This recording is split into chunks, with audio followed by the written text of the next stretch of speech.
கதைகள். 1000 தலைகளுடன் பிறந்த சேஷன்.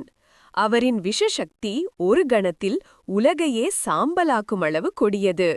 ஆனால் அந்த சக்தியை அழிக்க அல்ல, தெய்வீகத்திற்கு அர்ப்பணிக்க வேண்டும் எனும் ஆசை அவரது உள்ளத்தில் எரிந்து கொண்டிருந்தது.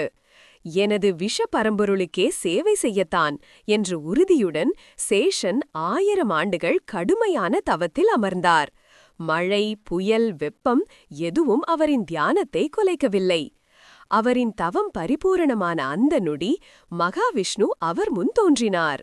சேஷன் தன் 1000 தலைகளாலும் வணங்கி, என் சக்தியெல்லாம் உனக்கே அர்ப்பணம், என்னால் என்ன சேவை செய்ய முடியும் என்று கேட்டார்.